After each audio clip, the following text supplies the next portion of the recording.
से भी हमारे साथ जुड़े हुए हैं। परमेश्वर पिता, पुत्र, पवित्र के नाम से आप सबको बहुतायत के साथ आशीष मिले। आप सबको मैं शालोम कहता हूँ।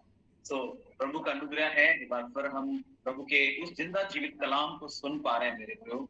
और पिछले बुधवार को मैं आप लोगों के साथ जुड़ नहीं पाया क्योंकि परिवार में कुछ ऐसा दुखद घटना घटी और उसके वजह से हम लोग पूरा परिवार को जो है जाना पड़ा और हम रास्ते पर थे और ये संभव नहीं था ऑनलाइन।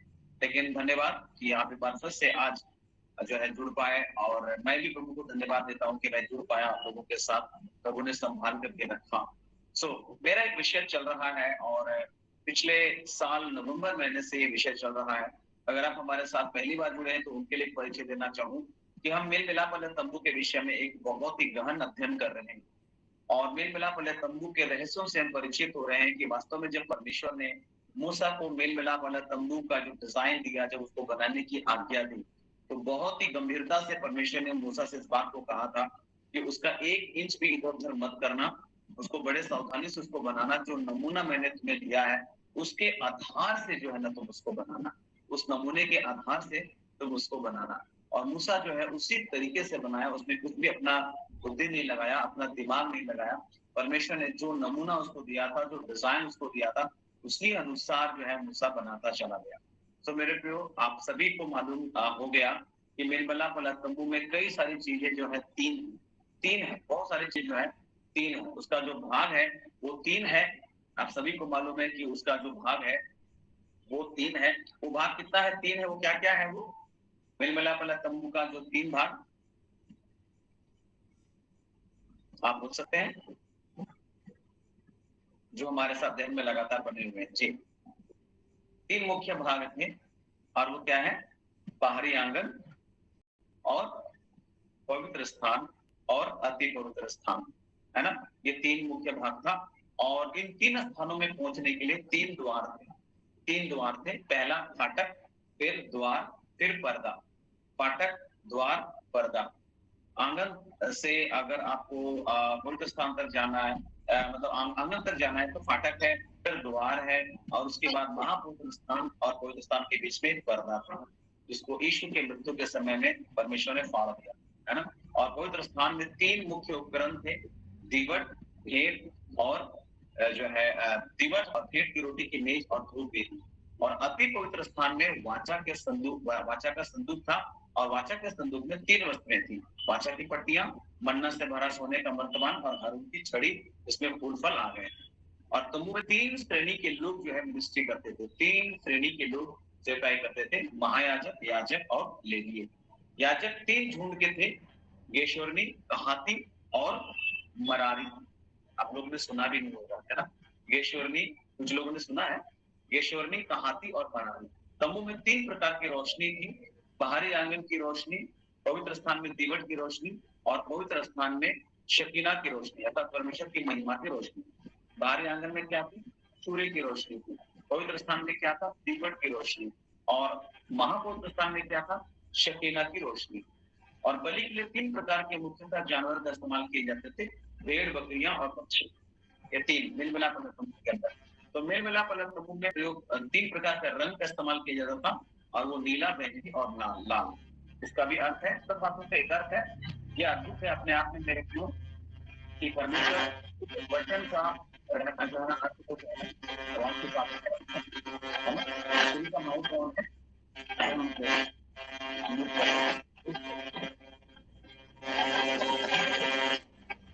उसके पूनम आपका माइक ऑन है जी, थैंक यू सो मच। और हम इसी क्रम में वाचा का संदूक पर अध्ययन कर चुके हैं, प्रायश्चित का ढकना के ऊपर में अध्ययन कर चुके हैं, करूब जो बैठे हैं उसके ऊपर में हम लोग अध्ययन कर चुके हैं और दीवट के बारे में हमने अध्ययन कर लिया, पेट की रोटी का मेज का अध्ययन हमने कर लिया और उसके बाद जो है धूप वेदी का भी अध्ययन हम लोगों ने कर लिया। धूप वेदी लास्ट पिछला जो अध्ययन था वो धूप वेदी के ऊपर में था और धूप वेदी जो है क्या अर्थ रखता है। फिर धूप वेदी के बाद धूप का भी हम लोगों ने अध्ययन कर लिया। उसमें जितने भी मुख्य पात्र थे उसका सारा अध्ययन और उसका आत्मिक अर्थ को आपके सामने मैंने रखा है। और यदि आप लोगों से मिस हुआ है तो आप घर घर प्रार्थना करके YouTube चैनल में जाइए और वहां पर आपको सारे मेल मिलाप वाले तंबू पर जितने भी टॉपिक मैंने रखे हैं यहाँ पर और उस विषय पर मैंने प्रकाश डाला है, आपको वो उपलब्ध हो जाएगा। सो ये एक ऐसा मंच है मेरे प्रियो जहाँ पर अच्छे शिक्षक आते रहे हैं और बाइबल के अच्छे-अच्छे शिक्षक जो है इस मंच पर आते रहे हैं और हमारा फोकस है शिक्षा के द्वारा आत्मिक वृद्धि से लोगों की तंदुरुस्ती, आत्मिक वृद्धि से लोगों की परिपक्वता, आत्मिक वृद्धि से लोगों का जो है ना बलवंत भीतरी मनुष्यत्व में बल पा करके आप जो है प्रभु के साथ और गहरे रिश्ते में जुड़ जाए। हमारा फोकस ये है मेरे को। इस मंच में बहुत अधिक हम चंगाई की प्रार्थना नहीं करते, है ना? मैं आपको बताना चाहता हूँ कि केवल शारीरिक चीजों की आशा मत करिए, परमेश्वर के वचन को अधिकार से अपने हृदय में बसा लीजिए और अपने आत्मा को तंदुरुस्त करिए, अपने आत्मा को तंदुरुस्त करिए। तो टीचिंग सेशन रहता है ये और इसलिए थोड़ा से आपको सब्र होकर के धीरज के साथ आपको सुनना पड़ेगा, है ना? तो हम लोगों ने धूप वेदी और धूप के ऊपर में अध्ययन कर लिया है और हम लोगों ने धूप वेदी का अर्थ को देखा कि कैसे ये जो धूप वेदी है जो है ना, जहां से जब हम धूप को हम लोग चढ़ाते हैं तो ये जो धूप है वो आप लोगों ने जान लिया कि वो पवित्र लोगों की प्रार्थनाएं हैं और पवित्र लोगों की प्रार्थनाएं जब ऊपर उठती है मेरे प्रियो, तो उसको स्वर्गदूत जो है उसमें जो है सोने की वेदी से जो है ना आग लेकर के उसमें भरता है और उसका परिणाम शब्द, गर्जन, बिजलियां और भूमिडोल के रूप में पृथ्वी पर उंडेल देता है। इसका भी अर्थ को मैंने आपके सामने रख दिया था। सो मैं विश्वास करता हूं कि आप लोगों ने अभी तक के अध्ययन से आशीष पाई है और अब हम थोड़ा बाहर निकलते हैं। वाचा हम लोग अंदर से शुरू किए थे, हम लोगों ने अंदर से शुरू किया था वाचा का संदूक। वाचा का संदूक के अंदर में तीन बातों का रहस्य को हमने सामने रखा और वाचा के संदूक में तीन जो चीजें थी वो जो है आपने देखा होगा, वो तख्ता, वो तख्ती, आदर्श आज्ञा की तख्ती, हारून की छड़ी और वो मन्ना जिसमें सोने का वर्तमान को रखा गया था। तो हम लोगों ने अध्ययन कर लिया और पवित्र स्थान में भी जो कुछ है, दीवट है, पेट की रोटी का मेज है और धूप वेदी, ये पवित्र स्थान में। अब हम थोड़ा बाहर निकलते हैं थोड़ा, है ना? अब हम बाहर की ओर जा रहे हैं। जब हम प्रवेश करते हैं उस मेल मिलाप वाला तंबू में तो क्या होता है? निर्गमन 40 अध्याय उसका 6 से 7। आज का अध्ययन को हम आगे बढ़ा रहे हैं और आज का अध्ययन है जब हम प्रवेश करते हैं जैसे ही मेल मिलाप वाले तंबू में तो हमको क्या दिखाई देता है? हम वहां देखेंगे निर्गमन 40 अध्याय और उसका 6 और 7 पढ़ते हैं क्या? और मिलाप वाले तंबू के निवास के द्वार के सामने होम वेदी को रखना और मिलाप वाले तंबू और वेदी के बीच हौदी को रख के उसमें जल भरना। लेकिन और मिलाप वाले तंबू के निवास के द्वार के सामने होम वेदी को रखना। होम वेदी कहाँ पर रखना है? मिलाप वाले तंबू। जो लोग नए हमारे साथ जुड़े हैं, शायद आपको पूरा सब्जेक्ट न समझ में आए, लेकिन मैं विश्वास करता हूँ कि आप YouTube चैनल में जाकर के इस अध्ययन को समझने की कोशिश करेंगे, है ना? कि ये मेल मिलाप वाला तंबू कितना महत्वपूर्ण था उन दिनों में जिसमें भविष्य छुपा हुआ था। मेल मिलाप वाला तंबू एक भविष्य सूचक घड़ी था मेरे प्रियो, क्योंकि तो जो कुछ पुराने नियम में लिखा हुआ है वो आने वाली अच्छी का प्रतिबिंब था पुराने नियम में। सो पुराने नियम आज भी हमारे लिए उतना ही महत्वपूर्ण है जितना कि उन दिनों में। हम में से कई लोगों का विचार ये होता है कि नया नियम आने से पुराना नियम का सारा चीज खत्म हो गया। अगर ऐसा होता तो हमारे पास ये बड़ी बाइबल नहीं होती, केवल हमारे पास एक नया नियम वाली बाइबल होती। लेकिन मैं आपको बता दूं कि अभी भी हमारे लिए उतना ही महत्वपूर्ण है जितना कि पहले था। इसलिए आपको केवल नया नियम नहीं पढ़ना है। हम में से कितने लोग हैं जो अपनी गली से केवल नया नियम पकड़ के जाते हैं? पूरी बाइबल को पकड़िए और पूरा बाइबल जिसमें पुराना नियम और नया नियम है, ये परमेश्वर के दो ओठ है जिससे वो हमसे बातचीत करता है। तो हम लोग यहाँ देखते हैं कि निवास जो मिलाप वाले तंबू के निवास के द्वार के सामने क्या रखा गया है?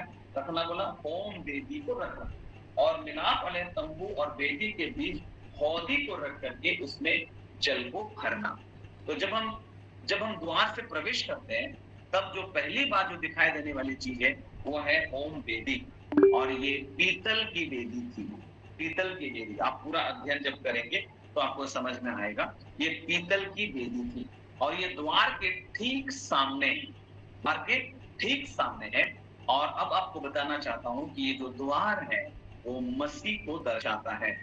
द्वार कौन है? यीशु मसीह ने कहा कि द्वार मैं हूं। मिलाप वाले तंबू में जो द्वार है वो यीशु मसीह को दर्शाता है और उसके ठीक सामने क्या है? पीतल की बेदी। अब आपको ये रहस्य मैं बता दूं कि अगर आप जांच पड़ताल करेंगे, खोज कर सकते हैं आप, रिसर्च कर सकते हैं आप, क्योंकि जब मैं आता हूँ संदेश को लेकर के, तो बिना रिसर्च के नहीं आता हूँ, बिना खोज के नहीं आता हूँ। लेकिन फिर भी मैं आपसे आग्रह करूंगा कि कोई भी संदेश को जब आप सुनते हैं, तो आप पवित्र शास्त्र में इसे ढूंढें कि वो यूं लिखा है या नहीं लिखा है। कोई भी प्रचारक अपनी भावनाओं को प्रकाश नाम दे करके व्यक्त नहीं कर सकता है। बाइबल में ही बाइबल का उत्तर है मेरे को। मैं बताना चाहता हूँ, बाइबल से संबंधित सवालों का बाइबल में ही उत्तर है। इसलिए कोई भी व्यक्ति अपने आप से इसका अर्थ लगा करके लोगों को नहीं सिखा सकता।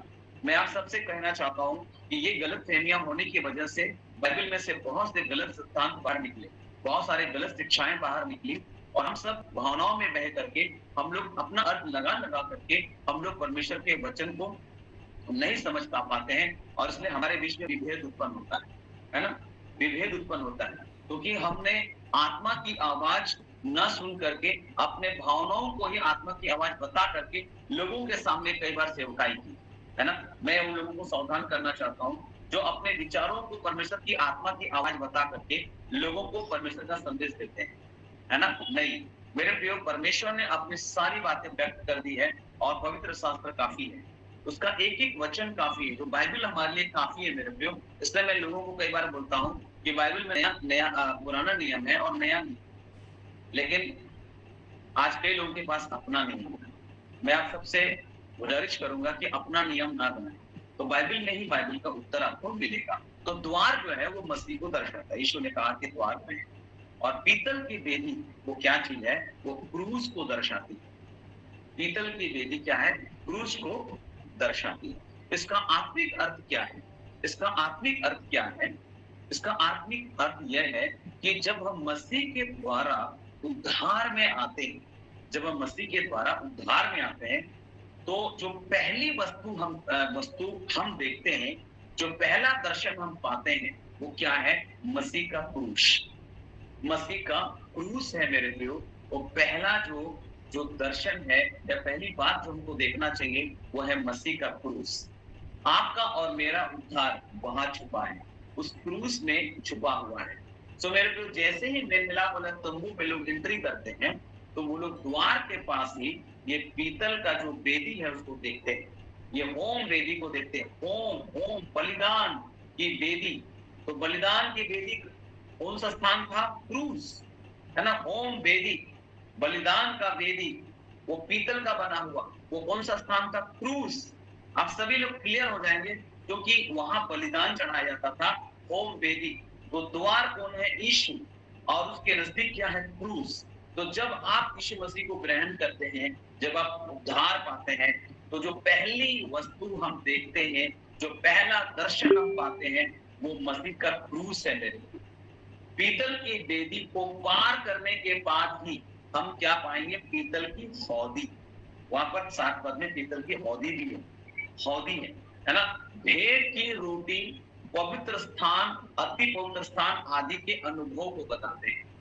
इसका आत्मिक अर्थ यह है मेरे प्रियो कि केवल मसीह के क्रूस के द्वारा ही, मसीह के क्रूस के द्वारा ही हम सभी ऊंचे और महान अनुभवों और आशीषों को प्राप्त कर सकते हैं। मसीह के क्रूस के द्वारा ही, क्रूस के द्वारा ही मेरे प्रियो हम ऊंचे और महान अनुभव और आशीषों को हम प्राप्त कर सकते हैं। इसलिए मेल मिलाप वाला तंबू में घुसने के समय में ही वो होम वेदी रखा जाता था, ताकि लोगों को इस बात का ज्ञात हो कि इस बलिदान से ही तुम्हारे लिए उद्धार का रास्ता खुला है, तुम्हारे लिए जो है छुटकारे का रास्ता खुला है, तुम्हारे लिए परमेश्वर के पास जाने का रास्ता खुला है। यीशु ने कहा, बिना मेरे द्वारा कोई पिता के पास नहीं जा सकता। और यीशु ने अपने आप को क्रूस पर देने के द्वारा आपके और मेरे लिए वो द्वार को खोल दिया कि हम पिता के पास पहुंच सके। तो बिना क्रूस का अनुभव लिए हम पिता तक नहीं पहुंच सकते हैं। याद रखिएगा, ये क्रूस का अनुभव क्या है, आज हम इस पीतल की वेदी पर जब चर्चा करेंगे, इस होम वेदी पर चर्चा करेंगे, तो हम समझेंगे। मेरे प्रियो, पीतल की जो वेदी है वो खोखले तख्तों की बनी हुई, खोखले तख्तों की बनी हुई। थोड़ा सा देखते हैं, निर्गमन 27 उसका 8। अब देखिएगा कैसा बना हुआ देखिए हर अध्ययन में मैंने बताया कि कौन सा वस्तु से बना, सोने का, है ना, जो है ना चीजों से बना है, पीतल से बना है, उस सारी चीजों को, उसका रहस्यों को मैंने पहले खोल दिया, इसलिए मैं रिपीट नहीं कर रहा हूँ यहाँ पर। अपने विषय को आगे बढ़ाने के लिए मैं बार-बार रिवीजन नहीं करूंगा, और इसलिए आप सब अध्ययन करिए, अच्छा से अध्ययन करिए।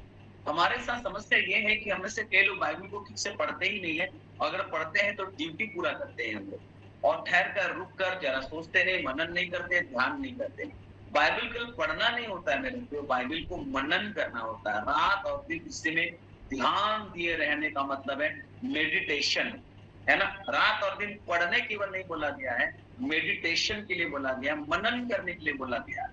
और पवित्र आत्मा सिखाता है, और पवित्र आत्मा बोलता है जिसके कान है वो सुन ले। अगर आपके कान है तो आप सुन पाएंगे उसकी आत्मा की आवाज, उसी बाइबल में से आपको रेवलेशन मिलेगा, प्रकाशन मिलेगा, रेमा मिलेगा, है ना। तो हम लोग यहाँ निर्गमन 27 का 8 में क्या पाते हैं, जी पढ़ेंगे। वेदी को तख्तों से खोखली बनवाना, जैसे वह इस पर्वत पर तुझे दिखाई गई है वैसे ही बनाई जाए। देखिए यहाँ पर लिखा हुआ है कि 27 का कितना पढ़े आपने, 8, ठीक है। लिखा हुआ है कि वेदी को तख्तों से खोखला बनवाना।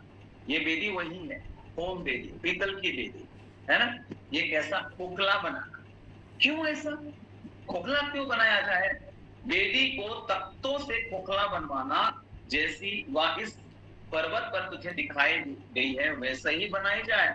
मूसा वैसे ही बनाना, अपना दिमाग नहीं लगाना, ठीक है। हम में से कई लोग अपना दिमाग लगाते हैं, तो आपको अपना दिमाग नहीं लगाना। तू अपने समझ का सहारा ना लेना, परंतु संपूर्ण मन से यहोवा पर भरोसा रखना। कभी कभी हम अपना दिमाग लगा करके प्रार्थना करते हैं, अपना दिमाग लगा करके दुष्ट आत्मा निकालते हैं, अपना दिमाग लगा करके हम चंगाई की प्रार्थना कर रहे हैं, अपना दिमाग लगा करके वचन का विश्लेषण कर रहे हैं, और वहां ठोकर का विषय बन जाता है ना। नहीं, प्रभु का आत्मा ने बोला। प्रभु का आत्मा ऐसे कैसे बोल सकता है? प्रभु का आत्मा ने सब कुछ वचन में बोल दिया है मेरे को, सब कुछ। तो अपना जोर ना लगाना भैया, ना आपकी जोर से, ना किसी और की जोर से, जो भी होगा परमेश्वर की ओर से होगा, है ना। आपकी जोर से नहीं, परमेश्वर की ओर से होगा। तो अपना दिमाग न लगाएं तो बेहतर होगा। हम लोग यहाँ देखते हैं पीतल की वेदी खोखले तख्तों की बनी हुई है, और यीशु ने यहाँ पर ये क्या बता रहा है, ये पीतल की वेदी ये क्या बता रहा है, मसीह का क्रूस को दिखा रहा है, जहां पर यीशु मसीह ने खुद को क्या किया, मसीह यीशु ने खुद को क्या किया, शून्य कर दिया मेरे प्रियो। ये खोखली तख्तों की बनी हुई पीतल की वेदी, ये यीशु के जीवन के बारे में बता रहा है। फिलिपियों 2 उसका 8 जरा पढ़ेंगे, फिलिपियों 2 उसका 8 पर वहां पर क्या लिखा है, आपको ये खोखली वेदी का अर्थ समझ में आएगा। ये पीतल की वेदी जो खोखले तख्तों की बनी हुई है वो यहाँ समझ में आएगा जी। फिलिपियों 2 का 8, और मनुष्य के रूप में प्रकट होकर अपने आप को दीन किया, और यहाँ तक आज्ञाकारी रहा कि मृत्यु, हाँ क्रूस की मृत्यु भी सह ली। ऊपर में लिखा है अपने आप को ऐसा शून्य कर दिया, शून्य कर दिया, दास का स्वरूप धारण किया, मनुष्य की समानता में हो गया, और मनुष्य के रूप में प्रकट होकर अपने को क्या किया, दीन किया। गाली देने वालों के खिलाफ जाकर गाली नहीं दी, श्राप देने वाले, कुड़कुड़ाने वालों के खिलाफ जाकर कुड़कुड़ाया नहीं। हम अगर मसीह के कहलाते हैं मेरे प्रिय, कुड़कुड़ाहट के जीवन है हमारे पास। कई बार जो है ना हम बोलते हैं कि नहीं, चुप रहना जो है वो सही नहीं होगा, लोग सोचेगा कि नहीं चुप रह जाएंगे तो फिर हमारे ऊपर चढ़ाई कर देगा, और वो एक दिन सारे विषय को ठीक करेगा। चुप रहने में मेरे प्रिय वीरता है, शांत रहने में वीरता है, और हम जानते हैं परमेश्वर जो है, परमेश्वर के सामने जब आप धीरज से शांत रहेंगे ना, तो परमेश्वर इसका हल भी निकालेंगे। नहीं, हम लोग छटपटाते रहते नहीं, हम बोल के दम लेंगे, उसने हमको ए बोला है, हम जेड तक सुना देंगे उसको। थोड़ा से कंट्रोल, ये आत्मा के फल हमारे जीवन में होने बहुत जरूरी है मेरे। यहाँ पर लिखा है यीशु ने खुद को शून्य कर दिया मेरे, और मनुष्य के रूप में प्रकट होकर अपने आप को दीन किया। ये पीतल की वेदी क्या है ना, मैं आपको बता रहा हूँ। यीशु ने स्वयं को खाली किया और क्रूस की मृत्यु तक आज्ञाकारी रहा मेरे को, मरते दम तक वो आज्ञाकारी रहा, और उसने कभी भी अपने जुबान से मेरे को लिखा है, जैसे हम लोग यशाया में जाते हैं, जरा यशाया 53 हम लोग निकालते हैं, वहां ये एक बहुत ही जाना माना संदर्भ है, और वहां पर जो है जब हम पढ़ते हैं आप हमेशा जब गुड फ्राइडे होता हो तो लोग पढ़ते होंगे। 7 पद में देखिएगा मेरे को, यशायाह 53 का 7 पद में क्या लिखा हुआ है जी। वह सताया गया तो भी वह सहता रहा और अपना मुंह न खोला। जिस प्रकार भेड़ बध होने के समय और भेड़ी ऊन कतरने के समय चुपचाप शांत रहती है, वैसे ही उसने भी अपना मुंह न खोला। वो चुपचाप, मेरे पे वो लिखा है, वो सहता रहा, वो सताया गया, सहता रहा, अपना मुंह ना खोला। जिस प्रकार भेड़ वध होने के समय और भेड़ी ऊन कतरने के समय चुपचाप शांत रहती है, वैसे ही उसने अपना मुंह ना खोला। वो अपने न्याय पिता की ओर, अपने न्याय परमेश्वर की ओर देखता रहा। ये यीशु मसीह के संदर्भ में कहा गया है मेरे प्रियो, है ना। लोग से उसकी जान पहचान थे मेरे प्रियो। परमेश्वर ने उसको हमारे लिए उस क्रूस पर दे दिया। उसने अपने आप को क्रूस पर खाली कर दिया मेरे प्रियो। पीतल की वेदी भीतर से खाली है, पीतल की वेदी भीतर से खाली है। वो इस बात को दर्शाती है कि मसीह हमें स्वयं को खाली करने में सहायता करेगा। मसीह ने स्वयं को स्वर्ग की सभी महिमाओं से रहित किया मेरे प्रियो, हमें बचाने के लिए। वो नीचे आया, खुद को शून्य किया। कभी कभी हम लोग को खुद को शून्य करना जरूरी है, दीन करना जरूरी है। एक बार लगता है नहीं नहीं नहीं, शून्य करने से लोग हमारे ऊपर चढ़ाई करते हैं। अरे परमेश्वर पर आपको भरोसा नहीं है क्या, है ना। हम लोग इतना ज्यादा बोलते हैं, इतना ज्यादा बोलते हैं, अपने बातों पर हमारा नियंत्रण नहीं है। हमको दीन बनना सीखना पड़ेगा मेरे प्रियो। यीशु मसीह दीन बने, उन्होंने अपने आप को न्यायी परमेश्वर के हाथ में सौंप दिया। हे पिता, इन्हें क्षमा कर, तुम ये नहीं जानते कि क्या कर रहे हैं। मेरे प्रियो, ये वचन कितना कितना पावरफुल वचन था कि इसको क्रूस की 7 वाणी में पहला वाणी का दर्जा दिया गया, है ना। पिता, इन्हें क्षमा कर, ये बहुत बड़ा शब्द है। क्षमा जो शब्द होता है ना, ये बहुत पावरफुल वर्ड होता है। आगे जब हम अध्ययन में जाएंगे तो हम समझेंगे इस पीतल की वेदी के अंदर इन सारी बातों को।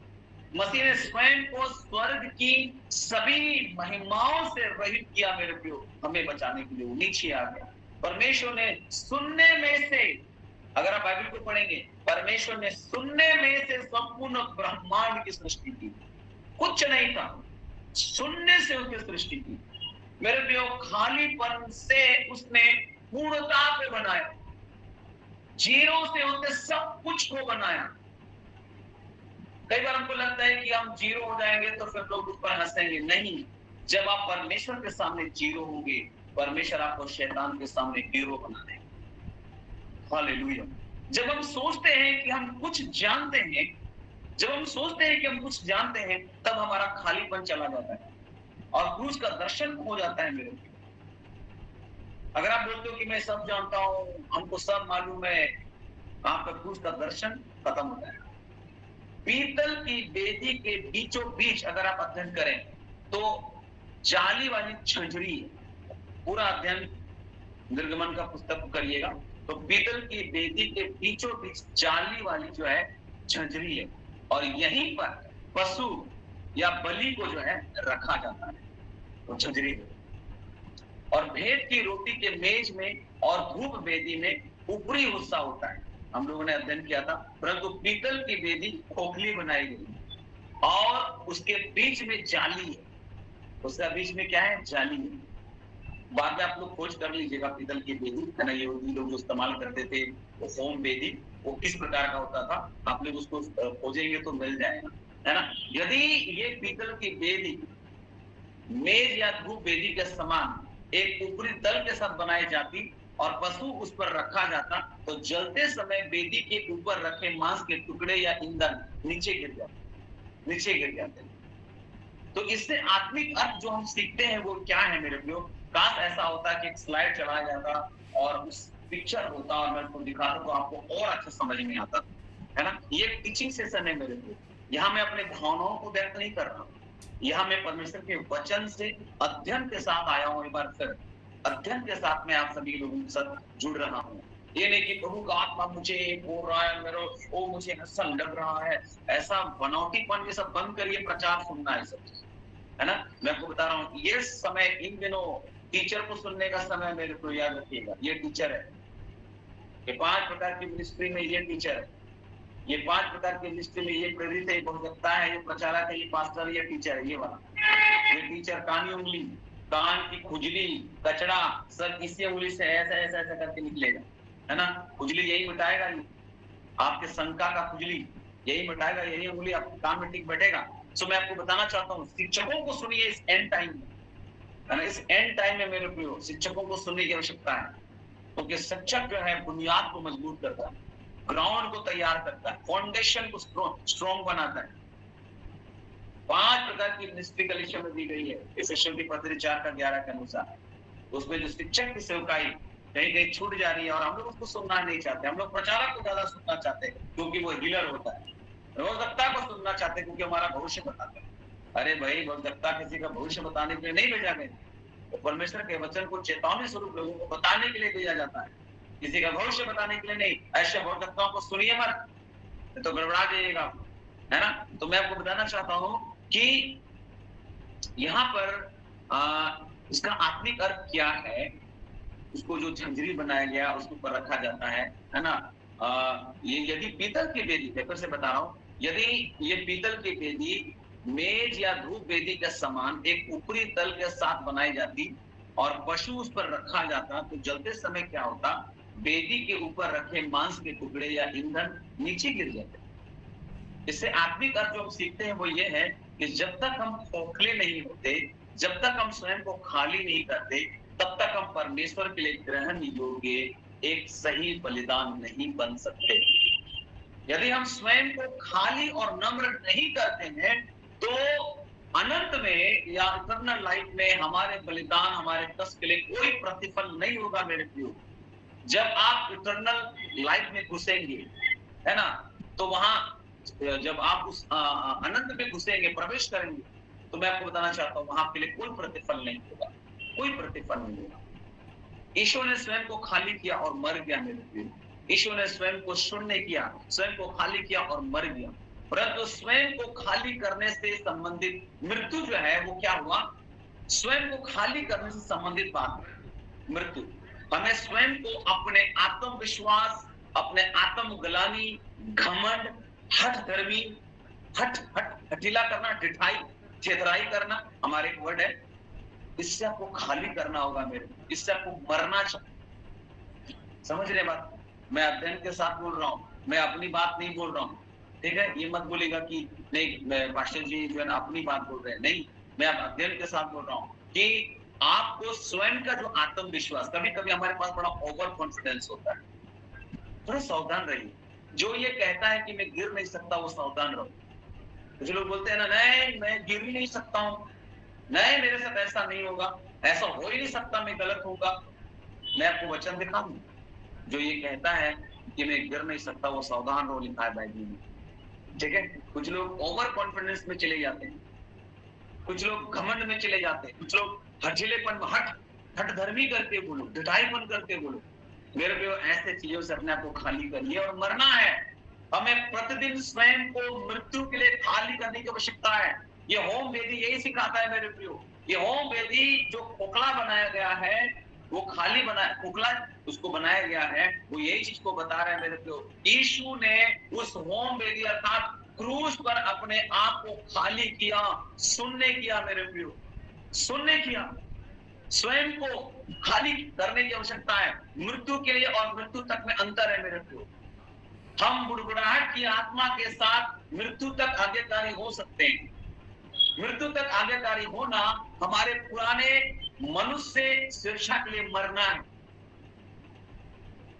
मृत्यु तक आज्ञाकारी होना हमारे पुराने मनुष्यत्व में स्वेच्छा के लिए मरना है। जब तक हम खाली नहीं होते तब तक प्रभु हमें नहीं भर सकता है। जब तक हम खाली नहीं हो सकते मेरे प्रियो, तब तक आपको प्रभु नहीं भरेगा। आपको भरने के लिए खाली होना पड़ेगा। आप चाहते हैं कि मैं भर जाऊं, तो आपको खाली होना पड़ेगा मेरे प्रियो, आपको खाली होना पड़ेगा। देखिए आपके स्क्रीन में सब कोई सहयोग कर रहे हैं, सही पिक्चर आ रहा था, ये है होम वेदी। देखिए ऐसा है, आपने धूप वेदी का पिक्चर देख लिया था, वो कैसा है, ये होम वेदी, ये होम वेदी है जिसमें देखिए वो झंझरी है बीच में, खाली है, खाली है और बीच में जो है ना जाली वाली झंझरी है, यहाँ पर जो है ना बलिदान को रखा जाता है। समझ रहे बात को? ये दिखाता है यीशु मसीह का क्रूस, ये दिखाता है यीशु ने क्रूस पर खुद को क्या किया, खाली कर दिया, खाली, है ना। ये ऊपर से ढका हुआ नहीं है, लेकिन आपने धूप वेदी देखा था, वो अलग था, भेंट की रोटी के मेज वो अलग था, लेकिन यहाँ पर जो है ये जो होम वेदी है इसमें झंझरी है ना, जाली वाला झंझरी है, ये खाली है अंदर से। जब तक हम खाली नहीं होते तब तक प्रभु हमें नहीं भर सकता। प्रभु हमें परमेश्वर की संपूर्णता से भरना चाहता है। यदि परमेश्वर की सारी पूर्णता एक मनुष्य के अंदर वास करना है तो उसे पूर्ण रूप से खाली होना चाहिए मेरे प्रियो, उसे खाली होना चाहिए। यदि हम स्वयं को पूर्ण रीति से दीन खाली करेंगे तो परमेश्वर हमें अपने संपूर्ण पूर्णता से भरेगा। क्यों हम भरे नहीं जाते? क्योंकि हम खुद को खाली नहीं करते। हम बहुत सारी चीजों से खुद से भरे हुए हैं। प्रभु के पास हमें देने के लिए बहुतायत है मेरे प्रियो, प्रभु के पास हमें देने के लिए बहुतायत है। वह एक उदार परमेश्वर है, वो एक दयालु परमेश्वर है, परंतु वह एक खाली पात्र ढूंढने का प्रयास कर रहा है। कौन है जो मेरे लिए खाली होगा ताकि मैं उसको भर दूं? वो उस पात्र को ढूंढ रहा है जो खुद को शून्य करेगा, खुद को खाली करेगा। क्यों यीशु मसीह को सब नामों में श्रेष्ठ नाम दिया गया मेरे प्रियो? क्योंकि यीशु ने खुद को शून्य किया, यीशु ने खुद को खाली किया, यीशु ने खुद को जो है ना दीन किया। यीशु ने यहाँ तक आज्ञाकारी मेरे प्रियो वो रहा, उसने क्रूस की मृत्यु को भी सह लिया। क्यों हम ऊपर उठाए जाएंगे? क्यों हमें महिमा दिया जाएगा? क्योंकि हमने खुद को शून्य किया है। हमें से कितने लोग शून्य होना चाहते नहीं, नम्र होना चाहते नहीं, दीन होना चाहते नहीं, और इसमें मुझे आज भी हम शैतान को ही महिमा दिए जा रहे हैं, शैतान को ही महिमा दिए जा रहे हैं। हमको पता ही नहीं कि शैतान हारा हुआ है, शैतान का तो हालत खराब है। इतने प्रार्थना करने वाले लोग भी कई बार बोलते हैं शैतान ये कर दिया, शैतान वो कर दिया। अरे शैतान तो काम करता है, हम जानते हैं, लेकिन आप जो प्रभु के लोग हैं इतना अधिक महिमा क्यों शैतान को देना, है ना। थोड़ा सावधान रहिए, खुद को खाली करिए बहुत सारी चीजों से ताकि आपको प्रभु भर सके। इसलिए हमें स्वयं को अपने घमंड, अपनी योजनाओं, अपनी धारणाओं आदि से खाली करना चाहिए। मैं ये अध्ययन के साथ बोल रहा हूँ, ये मैंने नोट्स तैयार किया है और बहुत सारे शिक्षकों से लेकर के मैंने तैयार किया। मैं अपनी बात नहीं बोल रहा हूँ, ये मेरे विचार नहीं है मेरे प्रियो, ये मेरे विचार नहीं है। अपने आप को अपने घमंड से, अपनी योजनाओं से, अपनी धारणाओं से खाली करो।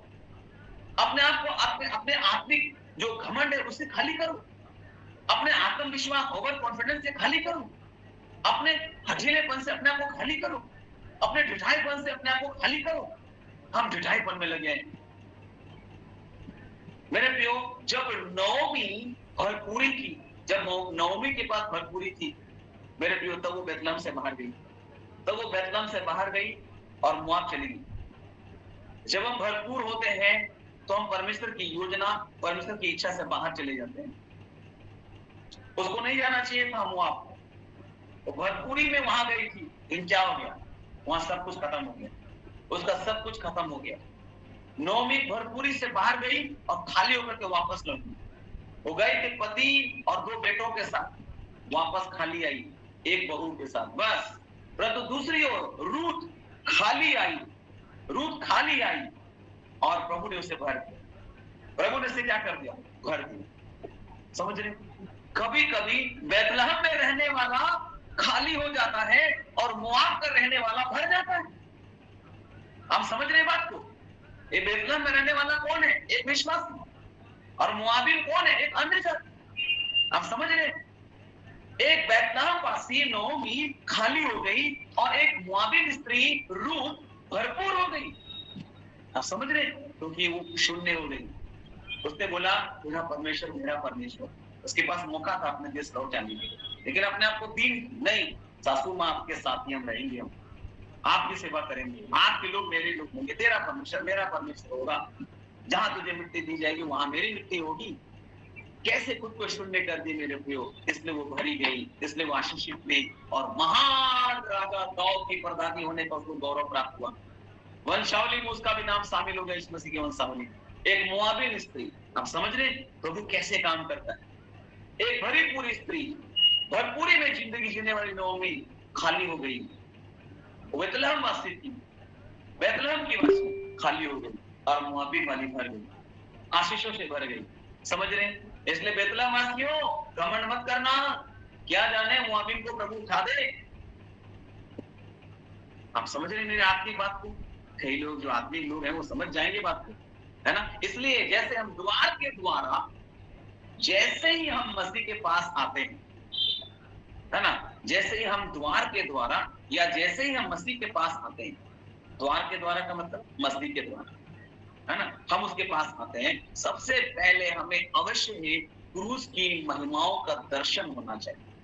क्रूस की महिमा का दर्शन, क्रूस सबसे ऊंचे स्थान पर होना चाहिए। बीतल की ये जो वेदी है, ये जो होम वेदी है मेरे प्रिय, अगर आप उसका माप देखिएगा, अध्ययन करिएगा पढ़ने के द्वारा, समय को बचा रहा हूँ थोड़ा सा क्योंकि अध्ययन लंबा है, कई बार बहुत ज्यादा लंबा मैं प्रचार कर देता हूँ, मैं क्षमा चाहूंगा आप लोगों से, और कई बार कई लोगों को लेफ्ट हो जाना पड़ता है क्योंकि ऑलरेडी उनका हो सकता है पारिवारिक प्रार्थना होगा, व्यक्तिगत प्रार्थना होगा, डिनर लेट होता होगा, तो वो लोग चले जाते हैं, इसलिए मैं जल्दी में जा रहा हूँ, है ना। आप अध्ययन कर लीजिएगा निर्गमन की पुस्तक को। पीतल की वेदी 5 हाथ लंबी और 5 हाथ चौड़ी और 3 हाथ ऊंची। पीतल की जो वेदी है, होम वेदी, वो 5 हाथ लंबी थी, 5 हाथ चौड़ी थी और 3 हाथ ऊंची थी, जो आपने भी पिक्चर में देखा। इसलिए ये उपकरण दूसरे सभी उपकरणों से लंबा और ऊंचा है।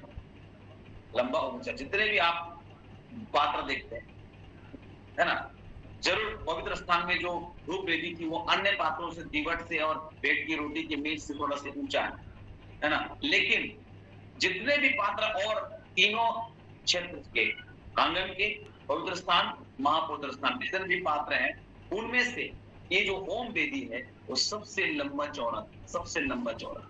इसका आत्मिक अर्थ क्या है मेरे प्रियो? मसीह के क्रूस का हमारे हृदयों में सबसे ऊंचा स्थान होना चाहिए। आपको बता दूं ये सबसे ऊंची थी। इसका मतलब क्या है? मसीह के क्रूस का हमारे हृदयों में सबसे ऊंचा स्थान होना चाहिए। हमारे हृदय में मसीह के क्रूस के प्रति बड़ा आकर्षण रहना चाहिए। यदि हम क्रूस के दर्शन को खोते हैं तो हम सब कुछ खो बैठते हैं मेरे प्रियो। अगर हम क्रूस के दर्शन को खो दिए तो हम सब कुछ खो देंगे। यदि हम क्रूस के दर्शन को खोते हैं तो हम सब कुछ खो बैठेंगे। पौलुस कहता है, बहुत से क्रूस के बैरी, मैं रोते हुए उनसे कह रहा हूं। एक वचन देखिएगा, मुझे याद आता है फिलिपियों की पत्री में, फिलिपियों की पत्री में आप देखिएगा उसको, है ना, फिलिपियों 3:18-19, है ना, फिलिपियों 3:18 और 19 पढ़ेंगे उसको। पौलुस रो रो के बोल रहा है, रो करके बता रहा है जी।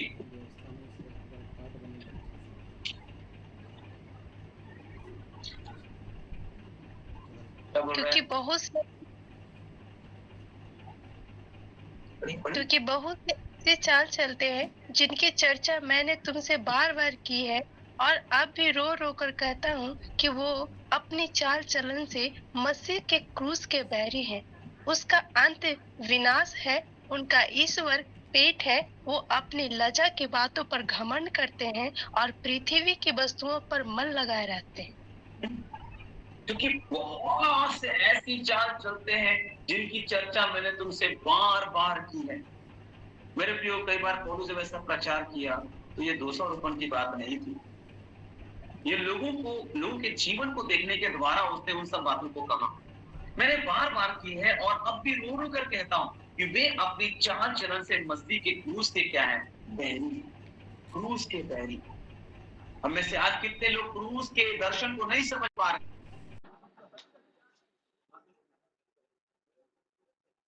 बाहर चला जा रहा था।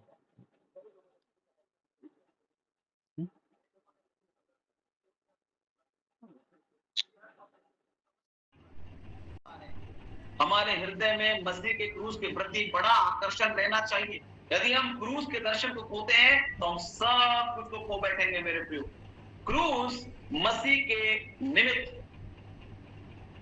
तुच्छ, नीचा किए जाना या सताए जाने को दिखाता है ना?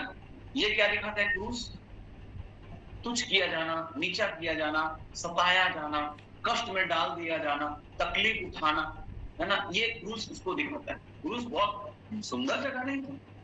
क्रूस एक ऐसा जगह था जहां एक व्यक्ति को इनकार किया जा रहा है, जहां एक व्यक्ति को तुच्छ समझा जा रहा है, जहां एक व्यक्ति को नीच देखा जा रहा है।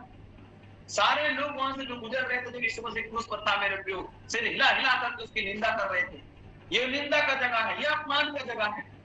समझ रहे हैं बात को? क्रूस, यदि हम ऐसे समयों में रोते, परेशान होते या अप्रसन्न होते हैं, तो इसका अर्थ है कि मसीह के क्रूस के शत्रु हैं। अगर जब आपकी मसीह के कारण निंदा होती है, प्रभु के पीछे चलने की वजह से आपका इनकार किया जाता है, आपको तुच्छ समझा जाता है, आपको नीचा दिखाया जाता है, मेरे प्रियो, अगर उस समय आप रो रहे हैं, आप परेशान हैं, इसका मतलब है आप क्रूस के शत्रु। आपको रोना नहीं चाहिए, आपको घबराना नहीं चाहिए, है ना? मैं जब भी आप यीशु के पीछे चल रहे हैं और लोग आपकी निंदा कर रहे हैं, लोग आप पर हंस रहे हैं, तो मैं आपको बताना चाहता हूं कि आपको खुश होना चाहिए, प्रभु को धन्यवाद देना चाहिए कि प्रभु मुझे आपने इस योग्य समझा कि मैं आपके लिए निंदित हो जाऊं, आपके लिए मैं तुच्छ समझा जाऊं, आपके लिए मुझे लोग इनकार कर दे, लोग मुझे सताएं। यदि हम ऐसे समयों में रोते, परेशान होते या अप्रसन्न होते हैं, अप्रसन्न होते हैं, तो इसका अर्थ है कि मसीह क्रूस के शत्रु हैं। कुछ लोग अंदर ही अंदर रोते हैं और इसलिए क्रूस की आशीषों को खो देते हैं। प्रभु के साथ चलने की वजह से जो निंदा, कष्ट, अपमान, जिल्लत सामना करते हैं, तो प्रभु को धन्यवाद दीजिए। क्या प्रभु के नाम के कारण अपमानित हुए हैं? गुस्सा नहीं होना है आपको, क्रोधित नहीं होना है आपको। हम लोग क्रोध में कई बार लोगों को जवाब देते हैं। मेरे प्रिय, अगर कोई अज्ञानी है, अगर कोई वचन का ज्ञान उनको नहीं है, तो उसको हम कैसे जवाब देते हैं? क्या वो शैतान है? नहीं। हम लोग कभी कभी मनुष्य को शैतान समझ लेते हैं, मनुष्य को शैतान समझ लेते हैं। शैतान अलग है भाई, वो हम जानते हैं, वो मनुष्य के जरिए से काम करता है, लेकिन आपकी लड़ाई उसके अंदर छुपे हुए दुष्ट है, ना कि उस व्यक्ति से, है ना? सो आपको जानना है। लेकिन मैं आपको बताना चाहता हूं, जब तक हम पीतल की बेदी के अनुभव से होकर नहीं जाएंगे, तब तक हमें वे आशीषें नहीं मिलेंगी जो हम अपेक्षा करते हैं। यानी क्रूस का अनुभव आपको होना चाहिए। क्रूस के जो संदेश है वो नाश होने वालों के लिए मूर्खता है। हिंदी बाइबल में गलत अनुवाद है, क्रूस की कथा लिख दिया गया। क्रूस का संदेश नाश होने वालों के लिए मूर्खता है, उद्धार पाने वालों के लिए परमेश्वर की सामर्थ्य। आपको मालूम, अगर आप क्रूस का एक्सपीरियंस कर लिए तो ये आपके लिए एक सामर्थ्य है मेरे को, ये आपकी शक्ति है। लेकिन भी हम लोग हर समय शैतान ऐसा है, शैतान वैसा है। क्रूस पर क्या हुआ? क्रूस पर खुल्लम खुल्ला शैतान का तमाशा हुआ। विधु का लेख जो हमारे नाम पर था मेरे को, वो मिटाया गया। क्रूस पर सारी बातों को जड़ दिया गया। क्रूस पर शैतान लज्जित किया गया। क्रूस पर शैतान बहराया गया। क्रूस पर शैतान निकम्मा किया गया। क्रूस पर शैतान नीचा किया गया। क्रूस पर शैतान रद्द किया गया। क्रूस पर शैतान अपमानित किया गया मेरे प्रियो। और हमको पता ही नहीं है कि क्रूस से मिला क्या है, और हम पूरे जो है परेशान हैं। कनान पहुंचने तक मेरे प्रियो, इस्राएलियों को इस पीतल की वेदी को लेकर जाना था। कनान पहुंचने तक, स्वर्गीय कनान पहुंचने तक। मैं आपको बताना चाहता हूं, अभी हम स्वर्गीय कनान की यात्रा में हैं। वहां तक आपको इस पीतल की वेदी को लेकर के जाना पड़ेगा, इस क्रूस को लेकर के जाना पड़ेगा। इसका अर्थ भी कर दिया है मेरे प्रियो कि संसार के जंगल की पूरी यात्रा में हमें आनंद के साथ क्रूस को उठाना चाहिए। उठाना है, क्रूस को लटकाना नहीं है। यार, उठाने के बारे में लिखा गया है, लटकाने के बारे में नहीं लिखा। क्रूस को लटकाने वाला जो मतलब है, तो आपको सावधान करना चाहता हूँ। इस क्रूस का मतलब तो समझिए पहले, ये क्रूस होता क्या है ना? ये क्रूस एक बलिदानी जीवन है मेरे प्रियो। क्या हम बलिदान हो रहे हैं? क्रूस लटका देने से नहीं होगा, शैतान नहीं भागने वाला क्रूस से। आप जो बना के रखे हैं ना, सोने का, चांदी का, लकड़ी का और न जाने क्या क्या चीज का, दिखा दीजिए किसी दुष्टात्मक व्यक्ति को, भागने वाला नहीं है। आपको बताना चाहते हैं, ये क्रूस आपके लाइफ में होना चाहिए, जीवन में होना चाहिए। हमें अपने जीवन भर क्रूस के दर्शन को अपने सामने रखना चाहिए। क्रूस का आनंद सदा हमारे जीवन में रहना चाहिए मेरे प्रियो। ये क्रूस अपने आप का इनकार है। यर्दन पार करते हुए भी उन्हें इसे लेकर जाना था। चाहे हमें दूसरे छोर तक पहुंचने के लिए मृत्यु में से होकर जाना पड़े, तो भी उन्हें उठाने के लिए एक क्रूस है मेरे प्रियो। मैं आपको बताना चाहता हूँ, क्रूस आपको ऊपर उठाएगा। क्रूस उठाना त्याग या बलिदान की आत्मा होना या परमेश्वर की इच्छा करने को दिखाता है। क्रूस उठाने का मतलब है त्याग। क्रूस उठाने का मतलब है बलिदान की आत्मा का होना। क्रूस उठाने का मतलब है परमेश्वर की इच्छा को पूरा करना। खुद की इच्छा को एक तरफ करके परमेश्वर की इच्छा को पूरा करना, ये क्रूस है मेरे प्रियो। यहाँ तुम अपनी इच्छा मनवा रहे हैं, दुआ में भी अपनी इच्छा, हर दुआ में हम अपनी इच्छा को ही आगे लेकर के आ रहे हैं। हमारे दर्शन और सपने में तो हम और हमारा परिवार ही है। इतना लोग दुनिया में मर रहे हैं, उनके लिए आपके पास दर्शन नहीं, उनके पास आपके लिए सपने नहीं, उनके लिए आपके पास परमेश्वर का वचन नहीं है ना। तो कौन सा दर्शन क्रूस को लेके आप जा रहे हैं? वो क्रूस केवल एक व्यक्ति के लिए नहीं था, वो क्रूस सारे मानव समाज के लिए था मेरे को। आपकी दुआओं में आप और आपका परिवार तक सीमित है, उसके लिए आपके पास दर्शन आता है, उसके लिए आपके पास सपने आते हैं। लेकिन आपको इतने सारे लोग जो बिना यीशु को, बिना उस क्रूस को जाने पे मर रहे हैं मेरे को, उनके लिए आपके पास दर्शन नहीं है, सपने नहीं है मेरे को, है ना। हम सीमित हो गए मेरे प्रियो। हम क्रूस उठाने और परमेश्वर की इच्छा में कष्ट उठाना नहीं चाहते, इसलिए हम बुड़बुड़ाते और शिकायत करते और झगड़ते, क्योंकि कष्ट केवल शरीर में ही नहीं परंतु हमारी आत्मा, प्राण और शरीर के लिए भी कष्ट है। परमेश्वर की इच्छा के अनुसार कष्ट उठाने का हमारे आत्मिक जीवन में सर्वोत्तम स्थान होना चाहिए। प्रभु के लिए कष्ट उठाना है मेरे को। इतना आरामदायक मिनिस्ट्री हम लोग कर रहे हैं, कंफर्ट जोन में रह करके। अभी तो ऑनलाइन मीटिंग है, इसी में बैठ करके हम सारा काम कर रहे हैं। कभी निकलो बाहर, यहाँ तो आपकी प्रिय लोग ही जुड़ते हैं, यहाँ तो आपके जाने माने लोग ही जुड़ते हैं, यहाँ तो आवश्यकतामंद लोग जुड़ जाते हैं मेरे प्रियो। लेकिन इतना बड़ा संसार, खेत पक चुके हैं, जरा बाहर निकल करके देखिए, खेत पक चुके हैं, घर के टंकी में मछली नहीं मिलता, घर का जो आपने जो टैंक लगा करके रखा है ना छत में, उसमें मछली नहीं मिलेगा। आप बाहर निकल करके देखिए मेरे प्रियो, थोड़ा सा श्रम कीजिए, थोड़ा सा मेहनत कीजिए, थोड़ा सा आंसू बहाइए उन आत्माओं के लिए। मैं केवल यहाँ पर नहीं, आप जो मुझे सुन रहे हो, मैं आप सबसे कहना चाहता हूँ, एक महान आदेश वाली कलीसिया बन जाइए, एक महान आदेश वाली ग्रेट कमीशन चर्च। केवल सुनते ही मत रहिए। कुछ लोग सदा सुनते तो रहते हैं लेकिन सत्य की पहचान तक कभी नहीं पहुंच पाते। उनके लिए, अपने लोगों के लिए तो दर्द है, लेकिन उन तमाम आत्माओं के लिए दर्द नहीं है जो नरक की ओर जा रहे हैं मेरे प्रियो। उनको झपट करके निकालो, उनके लिए प्रार्थना करो, उनके लिए आंसू बहाओ। हम अपने लिए कितना आंसू बहा रहे हैं, अपने लिए कितना परेशान है, अपने घर परिवार के लिए परेशान है मेरे प्रियो। अब हम आपसे कहना चाहता हूँ, आइए हम दूसरों की खेती सींचना शुरू करें। अगर आज हम बीमार हैं तो दूसरे की बीमारी के लिए ज्यादा प्रार्थना करो अपनी बीमारी की वजह। अगर आप आज केस मुकदमे हो तो दूसरे के केस मुकदमे के लिए ज्यादा प्रार्थना करना शुरू करो। अगर आज आपके परिवार में दुष्ट आत्मा काटेगा तो दूसरे के परिवार में दुष्ट आत्मा काटेगा तो उसके लिए ज्यादा प्रार्थना करना शुरू कर दो। आइए हम फोकस रखें उन दुनिया के लोगों के ऊपर। यीशु ने कभी स्वार्थपूर्ण जिंदगी नहीं जिया मेरे प्रियो। यीशु ने कभी अपनी महिमा नहीं चाहिए। यीशु ने केवल अपने फायदे की बात नहीं की। यीशु के फॉलोवर, यीशु के अनुयायी, यीशु के चेले अपने फायदे की बात नहीं करेंगे। ये क्रूस उठाना यही है मेरे प्रियो, यही क्रूस उठाना, यही क्रूस का दर्शन है। क्या यीशु मसीह क्रूस पर अपने लिए मर रहे थे? क्या यीशु मसीह खुद को अपने लिए शून्य कर रहे थे? क्या यीशु मसीह खुद को अपने लिए जो है खाली कर रहे थे? क्या यीशु मसीह अपने लिए खुद को दीन कर रहे थे? नहीं मेरे प्रियो, सारे मानव जाति के लिए, आपकी और मेरे लिए। तो हम आज अपने लिए ही केवल क्यों, अपने परिवार के लिए ही केवल क्यों हम उन्हीं के लिए रो रहे हैं, उन्हीं के लिए प्रार्थना करते हैं मेरे प्रियो। हम जो है ना यीशु मसीह से सीखिए, क्रूस का दर्शन को समझिए। ये क्रूस जो है कोई व्यक्ति विशेष या किसी जाति विशेष के लिए नहीं था, परंतु पूरे मानव जाति के लिए। परमेश्वर ने जगत से ऐसा प्रेम किया कि उसने अपना एक लौता पुत्र दे दिया। दे दिया का मतलब क्रिसमस नहीं है। यहाँ यूहन्ना 3:16 में जो दे दिया वर्ड आया है ना, ये क्रिसमस नहीं है, ये गुड फ्राइडे। दे दिया, बलिदान होने के लिए दे दिया, ताकि जो उस पर विश्वास करे, उस बलिदान हुए यीशु, क्रूस पर चढ़े हुए यीशु, आपके लिए मर जाने वाले यीशु पर अगर आप विश्वास करते हैं तो जीवन आपके लिए इंतजार कर रहा है मेरे प्रियो। इटर्नल लाइफ आपका इंतजार कर रहा है, अनंत जीवन आपका इंतजार कर रहा है, शाश्वत जीवन आपका इंतजार कर रहा है। वो नाश नहीं होगा वरन अनंत जीवन पाए।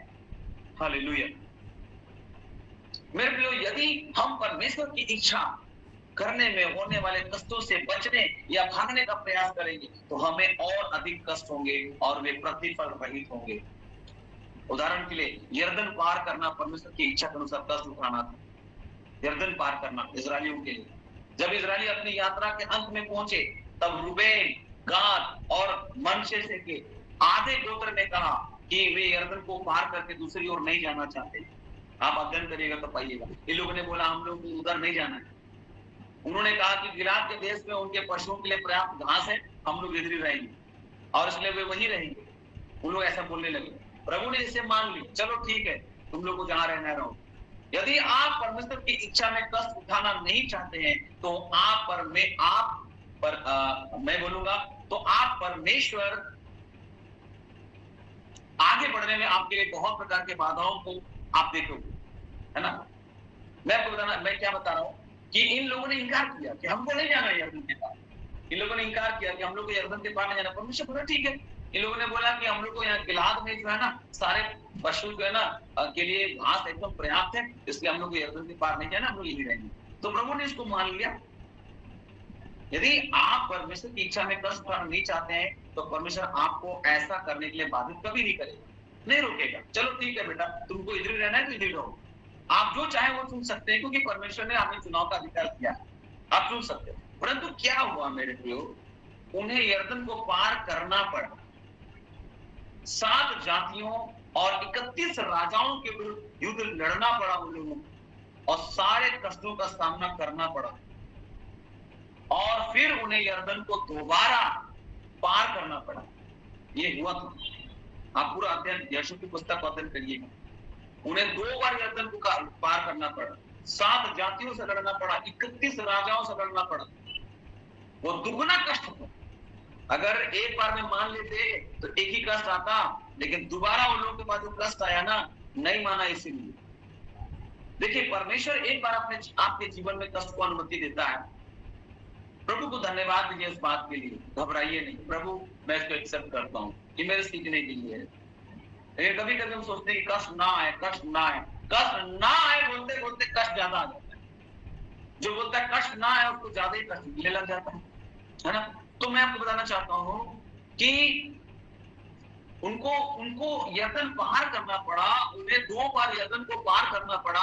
वो दुगना कष्ट था, परंतु उस दुगने कष्ट के बाद भी वे प्रतिज्ञा किए गए देश को प्राप्त नहीं कर सके। इसलिए यदि आप परमेश्वर की इच्छा में कष्ट उठाना नहीं चाहते तो आपके कष्ट दुगने कर दिए जाएंगे और उसके लिए कोई प्रतिफल नहीं होगा।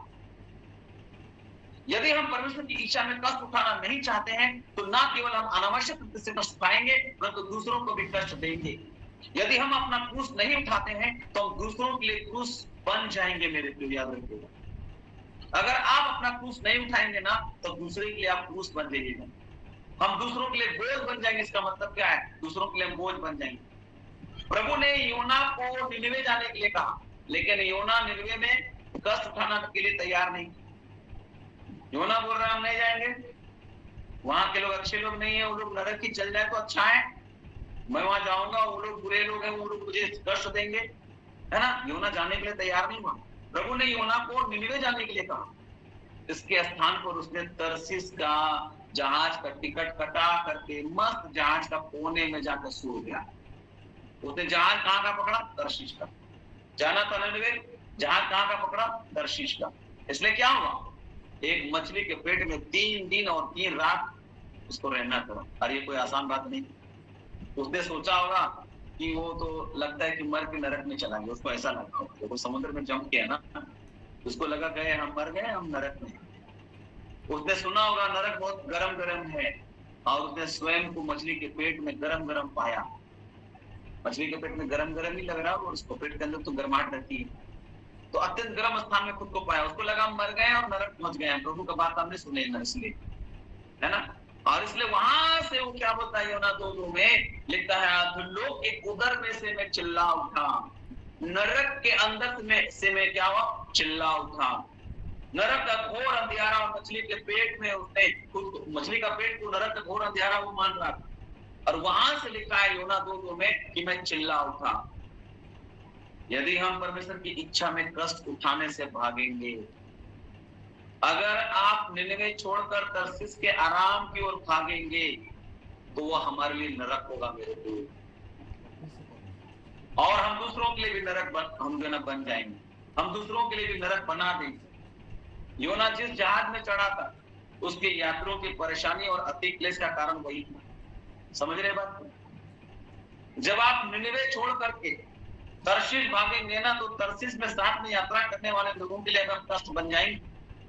योना कष्ट बन गया पूरे जहाज के लोगों के लिए, क्योंकि एक कष्ट से बचने के लिए वो कईयों को कष्ट में डाल दिया मेरे को। खुद के कष्ट से बचने के लिए वो कईयों को संकट में डाल दिया। उस जहाज में कई लोग संकट में पड़ गए मेरे प्रियो। कई बार आप जो प्रभु की इच्छा के अनुसार से आए हुए कष्ट, जो प्रभु के काम के लिए जब उठाने के लिए तैयार नहीं होते हैं ना, आपके कारण से कितने लोग कष्ट में पड़ जाएंगे इसका अंदाजा भी आपको नहीं है।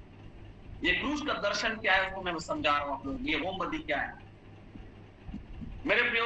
उस समय आप देखिए कि सारे लोग क्लेश में पड़ गए।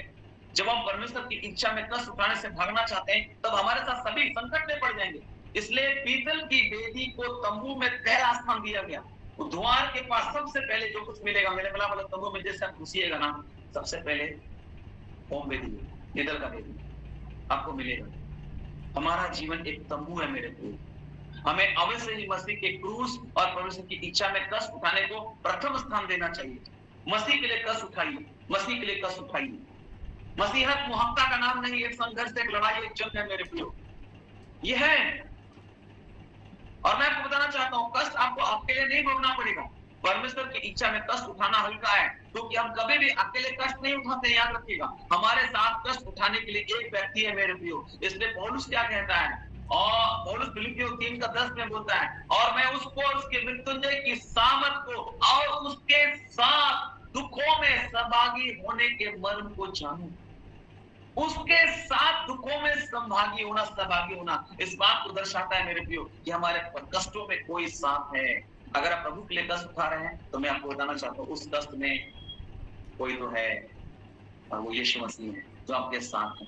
वो व्यक्ति यीशु है। इसलिए यीशु ने कहा, हे सब परिश्रम करने वाले बोझ से सभी लोगों मेरे पास आओ, मैं तुझे विश्राम दूंगा। मेरा जुआ अपने ऊपर उठा लो और मुझसे सीखो। मेरे प्रियो, अगर आप प्रभु का जुआ उठा लेते हैं, इसका मतलब क्या है? जुआ में क्या होता है? 2 बैल होते हैं। जुआ में 2 बैल होता है। जुआ कांधे पर, 2 बैल के ऊपर में, तो एक बैल है और उसके बाद बगल में एक और। अगर आप यीशु का जुआ उठा लेते, इसका मतलब है कि यीशु आपके साथ कष्ट उठाने के लिए तैयार है। अगर हम जुआ उठा लेते हैं मेरे प्रियो, तो मैं बताना चाहता हूं उस जुए के साथ यीशु मसीह जुटने के लिए तैयार है, कष्ट उठाने के लिए तैयार है। मेरा जुआ इस बात को सूचित करता है कि हम यीशु के साथ जुए में बंधे हैं। जुआ का मतलब होता है 2 बैल के बीच में जब हल चला जाता है ना, तो बीच में जो लकड़ी होता है वो जुआ होता है। मेरे प्रियो, ये मेरा जुआ क्या इस बात को सूचित करता है कि हम यीशु के साथ जुए में बंधे हैं। अगर आप विश्राम चाहते हैं, तो यीशु का जुआ अपने ऊपर उठा लो। हम लोग का ना मत्ती 11:28 पढ़ते हैं और खुश हो जाते हैं, 29 नहीं पढ़ते, 29 नहीं पढ़ते। और मेरे प्रियो, जब उसका जुआ हम ले लेंगे ना, तो आपका जुआ सहज हो जाएगा। मेरा जुआ इस बात को सिद्ध करता है यीशु के साथ जुए में बंधे। इसलिए जब हम परमेश्वर की इच्छा में कष्ट उठाते हैं, तब हम कभी भी अकेले नहीं है, याद रखिएगा। जब हम परमेश्वर की इच्छा के बाहर या अपने पाप या अपनी मूर्खता के कारण या स्वयं की इच्छा कर कष्ट उठाएंगे, तब हम अकेले ही कष्ट उठाएंगे। शद्रक, मेशक, अबेदनगो भयंकर आग की भट्टी में डाले गए थे, परंतु वे अकेले नहीं थे मेरे प्रियो, क्योंकि वो प्रभु के लिए कष्ट उठा रहे थे, इसलिए वो अकेले नहीं थे। यीशु उनके साथ वहां। राजा ने बोला 3 को डाले तो चौथा कौन है? कई बार आप आग की भट्टियों से नहीं बचाए जाएंगे। मैं आपको बताना चाहता हूँ कि कई लोग सिखाते हैं कि नहीं, मसीह जीवन में तकलीफ नहीं है। मैं आपको बताना चाहता हूँ, मसीह जीवन में तकलीफ है। मसीह जीवन तकलीफों से बचने का जीवन नहीं है, मसीह जीवन तकलीफों में बचने का जीवन है। आग की भट्टी से नहीं बचाया गया, आग की भट्टी में बचाया गया। हालेलुया। मेरे प्रिय, शद्रक, मेशक, अबेदनगो भयंकर आग की भट्टी में डाले गए थे। आग की भट्टी एक अत्यंत आरामदायक स्थान बन गई उनके लिए। वो डाले गए, लेकिन वो अकेले नहीं थे, यीशु उनके साथ था। मनुष्य का पुत्र सरीखा राजा को दिखाई दे रहा है, कोई है। और जानते हो, आग का भट्टी उनके लिए आरामदायक स्थल बन गया और लोग वहां पर चल फिर रहे थे, घूम फिर रहे थे आग की भट्टी में। हम पढ़ते हैं यहाँ तक कि उनके बाल भी नहीं जले, मोजे भी नहीं जले। यही उसके कष्टों की सहभागिता कहलाती है मेरे प्रियो। हमें कभी भी मसीह के लिए कष्ट नहीं उठाना है, हमें केवल मसीह के साथ कष्ट उठाना है। मसीह के लिए कष्ट मत उठाइए, मसीह के साथ उठाइए। समझ रहे? कई लोग मसीह के लिए कष्ट उठा रहे हैं, नहीं, मसीह के साथ उसके दुखों में सहभागी होने के मर्म को जानिए। काश आप क्रूस के अनुभव को अपने हृदय में रखते, इस होम की वेदी को आपको समझ में आता। ये आसान बात नहीं है मेरे प्रियो। उस क्रूस में वो कितने लोगों का दर्द को समेटा हुआ था। उन पापी सिपाही, उन तमाम याजक महायाजक, उन सबको सह रहा था उस क्रूस पे। हम सहते हैं और बोलते हैं क्रूस उठा रहे हैं। क्रूस उठाने का मतलब अपने आप का इनकार करें। कौन चीज का इनकार कर रहे हैं बताइए? हम किसी को सह नहीं पा रहे हैं, किसी व्यक्ति को हम सह नहीं पा रहे हैं, तो हम क्रूस उठा रहे हैं। मेरे प्रिय, मैं आपको बताना चाहता हूं, अगर आपके अंदर सहनशीलता नहीं है, आप चुने हुए लोग नहीं हो सकते। चुने हुओं के समान लिखा है बाइबल में, पुरुषों के पत्री में, चुने हुओं के समान सहनशीलता को धारण करो। एक चुना हुआ व्यक्ति सहनशीलता धारण करता है, एक चुना हुआ व्यक्ति नम्रता धारण करता है, एक चुना हुआ व्यक्ति दीनता धारण करता है। मेरे प्रिय, ये लिखा है पुरुषों की पत्री में। पुरुषों की पत्री में अगर आप 3 अध्याय जाइएगा, उसका 12 पद में लिखा है, 12 पद में लिखा है, इसलिए परमेश्वर के चुने हुओं के समान जो पवित्र और प्रिय हैं, जो पवित्र और प्रिय हैं, बड़ी करुणा और भलाई और दीनता और नम्रता और सहनशीलता धारण करो। और यदि किसी को किसी पर दोष देने का कारण हो, एक दूसरे की सह लो। सहते नहीं, हम फल्ला ऐसा है, फल्ली ऐसा है, बोले जा रहे हैं, है ना? एक दूसरे के अपराध क्षमा करो, जैसे प्रभु ने तुम्हारे अपराध क्षमा किए वैसे तुम भी करो। और सबके ऊपर प्रेम को, जो सिद्धता का कटिबंध है, बांध लो। हम सिद्धता की ओर बढ़ रहे हैं, तो सिद्धता को की ओर बढ़ने के लिए प्रेम को, जो कटिबंध है सिद्धता का, उसको बांधो। हम नहीं करते वैसे। ये क्रूस क्या है? ये मेल है, मेल। सबसे पहले वहां होम वेदी था, यानी वो क्रूस का संदेश। नाश होने वालों के लिए मूर्खता है, ये याद रखिएगा। ये आपको नहीं समझ में आएगा। आप बोलेंगे नहीं, ये ऐसा होता नहीं है। अरे क्रूस का मतलब मेल होता है, और प्रभु ने आपको मेल का पैगाम दिया है। प्रभु ने आपको मेल मिलाप का वचन दिया है, और मेल मिलाप वाला तंबू इसलिए दिया गया था।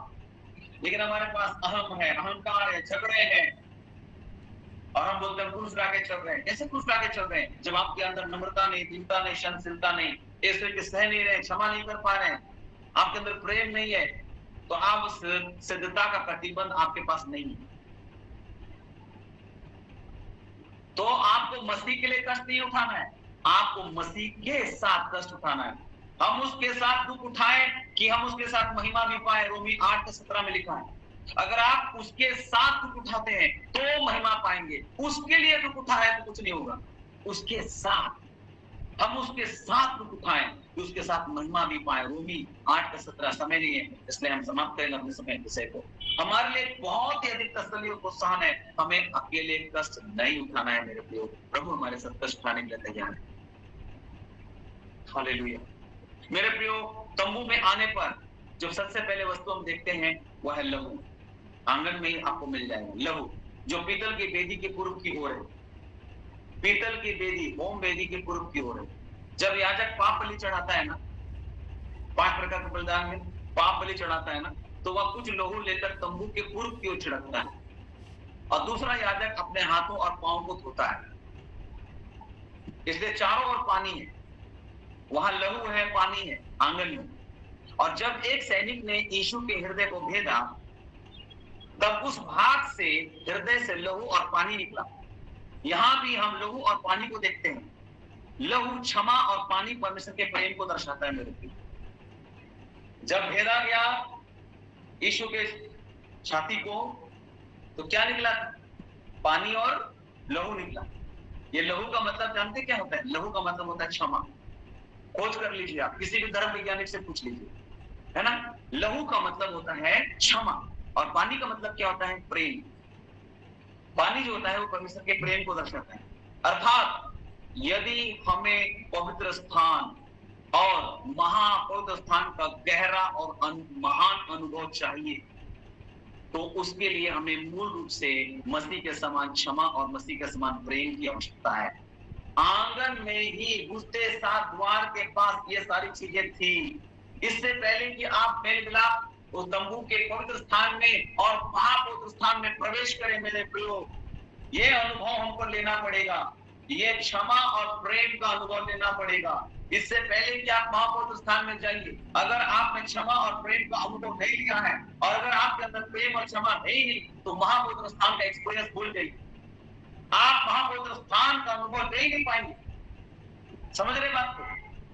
ये वहां पर आप पूरा अध्ययन करिएगा निर्गमन का पुस्तक, है ना। आप देखिएगा वहां पर मेरे प्रियो कि वहां पर याजक पाप बलि चढ़ा रहा है, एक तरफ लहू कुड़क की उसको छिड़का जा रहा है, दूसरा याजक अपने हाथ और पांव को खो रहा है, तो इसलिए चारों ओर पानी है, चारों ओर पानी है। और जब एक सैनिक ने यीशु के हृदय को फेरा तो उस भाग से क्या निकला? लहू और पानी निकला। लहू क्षमा है और पानी जो है प्रेम को दर्शाता है। वहां पर आंगन में एक तरफ लहू है, एक तरफ पानी है, एक तरफ लहू है, एक तरफ पानी है। मेरे प्रियो, मैं आपको बताना चाहता हूं, ये लहू और पानी का अनुभव आपके जीवन में होना चाहिए। इस स्थान को पार किए बिना याजक पवित्र स्थान में या महापवित्र स्थान में कोई भी सेवकाई नहीं कर सकता है, कोई भी सेवकाई नहीं कर सकता है बिना ये लहू और पानी, वो आगे जा नहीं सकता। जब तक हम वास्तव में जैसे मसीह ने क्षमा किया वैसे क्षमा नहीं करते हैं, और जब तक हम वास्तव में जैसा मसीह ने प्रेम किया वैसा प्रेम नहीं करते हैं, तब तक हम परमेश्वर के ग्रहण योग्य एक सेवकाई नहीं कर सकते। जो मिनिस्ट्री में जुड़े हुए उनसे मैं कहना चाहता हूँ, जो सेवकाई से जुड़े हुए उनसे मैं कहना चाहता हूँ, आप उसका अनुभव नहीं ले पाएंगे। क्षमा मुंह से नहीं, हृदय से आनी चाहिए मेरे प्रिय। क्षमा यीशु का मुंह से केवल नहीं निकला, हृदय से भी निकला। क्षमा मुंह से नहीं, हृदय से आनी चाहिए। क्या आप ये एहसास करते हैं कि यीशु के पंजर का छेद कितना बड़ा था? आपको पता है यीशु का पंजर का छेद कितना बड़ा था? कितना बड़ा था? कितना बड़ा था? पुनरुत्थान के बाद यीशु ने थोमा से क्या कहा? अपना उंगली डालो बोला था कि अपना हाथ पंजर के अंदर डालने के लिए बोला गया? कोई बता सकते हैं मुझे? वो मुझे बता सकते हैं? उंगली डालने के लिए बोला था कि हाथ डालने के लिए बोला? उंगली। चलिए यूहन्ना देखते हैं, यूहन्ना 20:27 थोमा को क्या बोला गया? यूहन्ना 20:27 जरा निकाल लीजिए, आप ही से पढ़वाऊंगा भी, थोड़ा सा समय लूंगा आपका। क्या आप मेरे साथ बने रहेंगे? थोड़ा सा बने रहिए। हाँ, खत्म कर रहा हूं अपने विषय को जी। 20:27 देखिए क्या लिखा है। तब उसने थोमा से कहा, अपनी उंगली यहाँ लाकर मेरे हाथों को देख और अपना हाथ लगाकर मेरे पंजर में डाल, और अविश्वासी नहीं परंतु विश्वासी हो। तो उंगली कहाँ पर रखा गया? आप बताइए, उंगली कहाँ पर? हाथ। आप पंजर में क्या रखा डाला गया?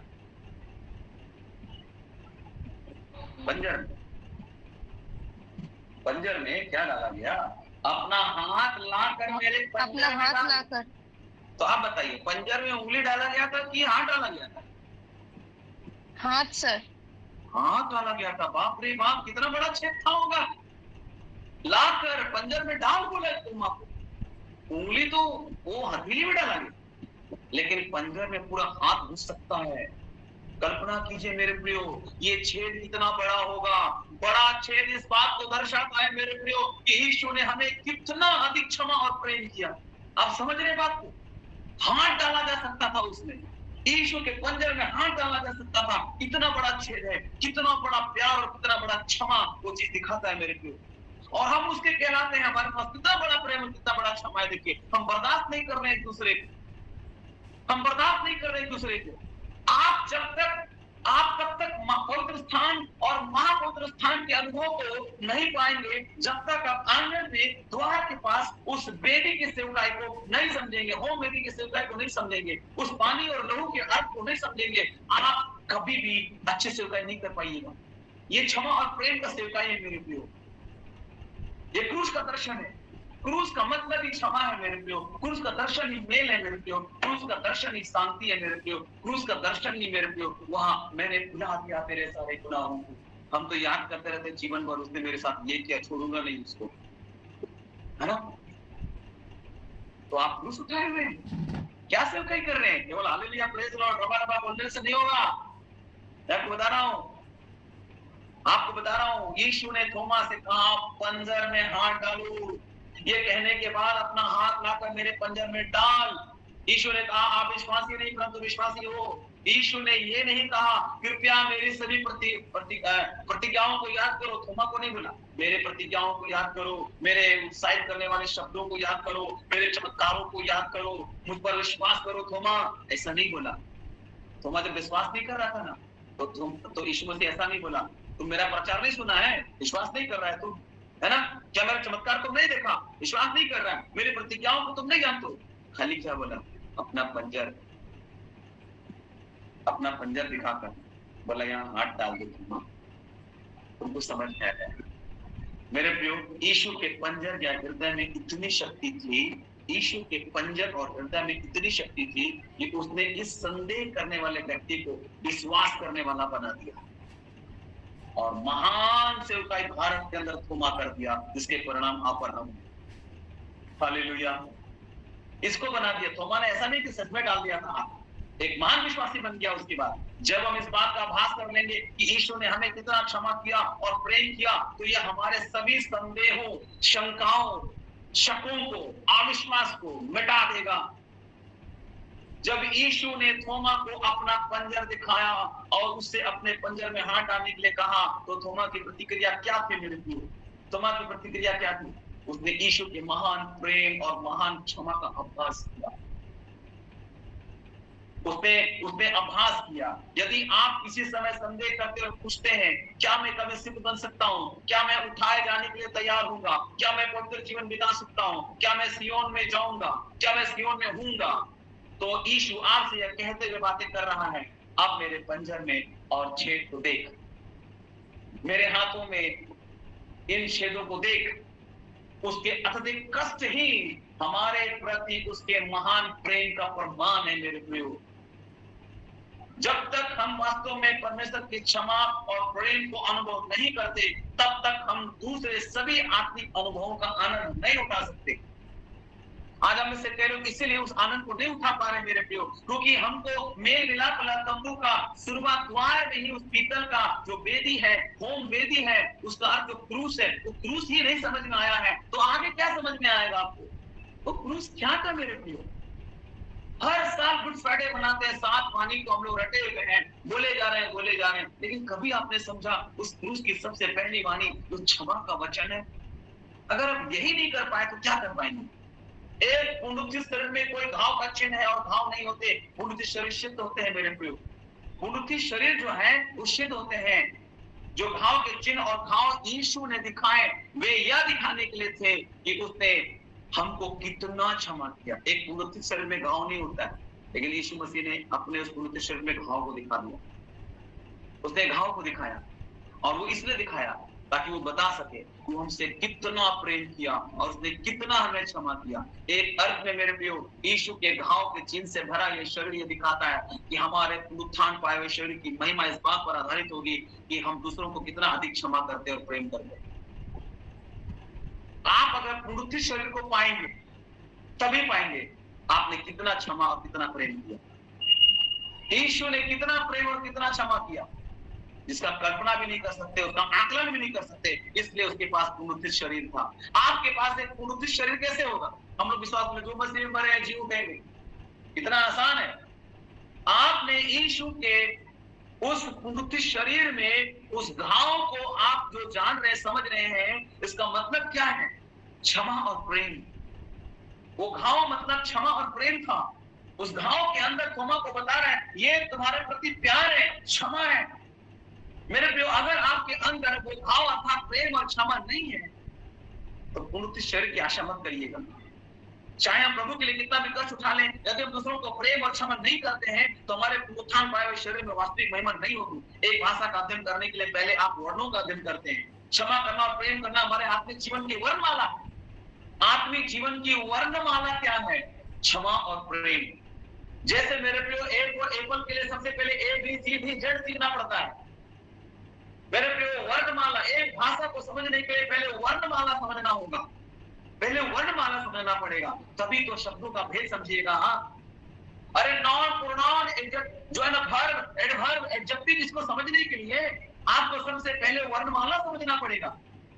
आपको समझना पड़ेगा स्वर वर्ण, व्यंजन वर्ण, आपको वावेल समझना पड़ेगा, है ना, आपको समझना पड़ेगा, तभी तो आप आगे शब्दों का भेद समझ पाएंगे, पार्ट ऑफ स्पीच समझ पाएंगे आप। आज आपको वचन का भेद समझ में क्यों नहीं आ रहा है? क्योंकि आप मेल मिलाप वाला तंबू के द्वार में जो होम वेदी उसको नहीं समझ पाए, अर्थात क्रूस को आपने नहीं समझा है। अगर क्रूस को आपने नहीं समझा मेरे प्रियो, तो आप क्या समझ पाएंगे? क्रूस को समझिए आज क्रूस को समझिए मेरे प्रियो। क्षमा करना और प्रेम करना हमारे आत्मिक जीवन की वर्णमाला है मेरे प्रियो। उसके बिना हम स्नातक नहीं हो सकते, ग्रेजुएट नहीं हो सकते, उच्च शिक्षा के लिए नहीं जा सकते हम आगे। एक नर्सरी क्लास में अगर एक बच्चा अल्फाबेट समझ नहीं पाया, आगे क्लास नहीं जा पाएगा। वो कभी भी सही स्पेलिंग नहीं लिखेगा। हिंदी में बहुत टफ है हिज्जा, है ना, केवल आ ई नहीं है, ताता नहीं है, उसका मात्रा भी है। मेरे प्रिय, मैं आपको बताना चाहता हूँ, बाइबल में मात्राएं हैं। बाइबल में बहुत सारे ऐसे बात है जिसको समझने के लिए आपको पहले शुरू करना पड़ेगा, उसके वर्णमाला को समझना। ये क्रूस वर्णमाला है मेरे प्रिय। अगर आपने क्रूस को नहीं समझा तो महापुत्र स्थान का अनुभव कैसे लेंगे आप? ये एक आधार पूछ सकते हैं मेरे प्रियो। यह 100 मंजिले इमारत की नींव रखने का समान है। अपने जीवन में कभी भी चिड़चिड़ाहट, क्रोध या ईर्ष्या या चोट पहुंचाने के भाव को अनुमति मत दीजिए। ये सब एक क्षमा ना करने वाली आत्मा के भाग हैं। मैं यहाँ रुक रहा हूँ, अपने संदेश को काफी समय हो गया, माफी चाहूंगा, आपका ज्यादा समय मैंने ले लिया। लेकिन कभी कभी जब संदेश को मैं अध्ययन करता हूँ और वहां से मैं जो विषय को पाता हूँ तो मैं भावुक हो जाता हूँ। वाह, कितना अच्छा बात लिखा हुआ है, और मुझे परमेश्वर के प्रति प्यार याद आता है। वाह प्रभु, कितना प्यार आपने किया। होम वेदी, ये क्रूस है मेरे प्रिय, ये क्रूस, होम वेदी, पीतल का वेदी, ये क्रूस को दिखाता है। आशा करता हूँ कि आज आपको समझा। मैं पूरा सब्जेक्ट नहीं अध्ययन कर पाया, मैं समय को देख रहा हूँ और मैं कोशिश कर रहा हूँ कि खत्म कर दूं, है ना। मसीह का क्रूस है, पीतल की वेदी मेरे प्रिय, तो पीतल की वेदी क्रूस को दर्शाती है। अगर आपने क्रूस को नहीं समझा, आगे कुछ नहीं समझ पाए। अभी भी बहुत कुछ है क्रूस जो आपको समझना जरूरी है। सेवकाई ऐसे नहीं होता, पहले क्रूस का समझिए तभी सेवकाई करिएगा। भावनाओं में आकर आत्मा आ गया कर ली, नहीं, क्रूस को समझिए। ये क्रूस यीशु केवल आत्मा लेकर के नहीं गया, ये क्रूस को भी लिया अपने जीवन में मेरे प्रिय। इस क्रूस को लेना पड़ेगा। जो मेरे पीछे आना चाहता है अपना क्रूस उठाए, आपको उठाना पड़ेगा। अगर आप नहीं उठाएंगे तो दूसरे के लिए आप क्रूस बन जाइएगा, बोझ बन जाइएगा, इसका मतलब है ना। सो यहाँ मैं विराम देता हूँ अपने संदेश को। मैं विश्वास करता हूँ कि कुछ तो आप समझ पाए होंगे। मैं बहुत अच्छा शिक्षक तो नहीं हूँ, लेकिन कुछ तो मैंने समझाया है, समझाने की कोशिश किया है, और मैं विश्वास करता हूँ कि आपको समझ में आया होगा। प्रभु आप लोग आशीष करे। अगर मेरी किसी बातों से आपको आघात पहुंचाऊं तो मैं माफी चाहूंगा। ये परमेश्वर का वचन है, और मैंने बहुत रिसर्च और खोज के आधार पर, बहुत सारे शिक्षकों के शिक्षाओं के आधार पर ये सब्जेक्ट को आपके सामने रखा। ये मेरा विचार नहीं है ना। सो तो अध्ययन और बाइबल के उन तमाम जो है ना वचनों को देखने के बाद मैंने इस बात को आपके सामने रखा। प्रभु आप लोगों को ताज के साथ आशीष प्रदान करें। बाकी समय भाई पति के हाथ में सौंपता हूं। Thank you so much. प्रभु आप लोगों के साथ हो। प्रभु ने चाहते हुए फिर से इसी माध्यम से आपसे हमारी मुलाकात होगी। तब तक के लिए पास्टर सर को याद दीजिएगा। मसीह नमस्कार, जय मसीह, प्रेज द लॉर्ड, यीशु सहाय।